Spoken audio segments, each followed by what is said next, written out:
भारतातील असं एकमेव राज्य तिथे कुत्रेच आढळत नाहीत. कारणही आहे खूपच इंटरेस्टिंग. जगातील असा एकही भाग नसेल जिथे तुम्हाला श्वान दिसणार नाही. जगाच्या कानाकोपऱ्यात कुत्रे आढळतात, मात्र भारताचा असा एक भाग आहे जिथे तुम्हाला कुत्रे सापडणारच नाहीत. इमानदार प्राणी कोणता असा प्रश्न तुम्हाला जर कोणी विचारला तर लगेच तुम्ही सांगून मोकळं होता की जगातला सर्वात इमानदार प्राणी हा कुत्रा आहे. जगातील असा एकही भाग नसेल जिथे तुम्हाला श्वान दिसणार नाही. जगाच्या कानाकोपऱ्यात तुम्हाला श्वानप्रेमी माणसं आढळून येतील.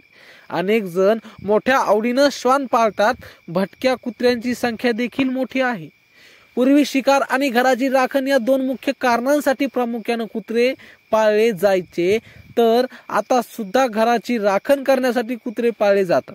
मात्र आता अनेक जण हौस म्हणून कुत्रे पाळू लागले आहेत. जगात कुत्र्यांच्या विविध प्रजाती उपलब्ध आहेत. त्यातील अनेक प्रचंड महागड्या आहेत. 10,000 रुपयांपासून ते काही लाखापर्यंतची किंमत श्वान खरेदीसाठी मोजावी लागते. कुत्र्याच्या संख्येवर नियंत्रण राहावं, त्याचा उपद्रव नागरिकांना होऊ नये म्हणून काही देशांमध्ये तर संदर्भात कायदे देखील करण्यात आले आहेत. मात्र तुम्हाला माहित आहे का की भारतामध्ये देखील असा एक भाग आहे जिथे कुत्रा अजिबात आढळत नाही. जी श्वानांसाठी पॉलिस बनवण्यात आली आहे त्या पॉलिसीचा तो परिणाम आहे. तुमची उत्सुकता अधिक न ताणवता आता उत्तर जाणून घेऊयात. लक्षद्वीप असं याचं उत्तर आहे. लक्षद्वीप हा भारताचा केंद्रशासित प्रदेश आहे. तेथील सरकारकडून रेबीजला आळा घालण्यासाठी डॉग फ्री स्टेटची पॉलिसी तयार करण्यात आली आहे.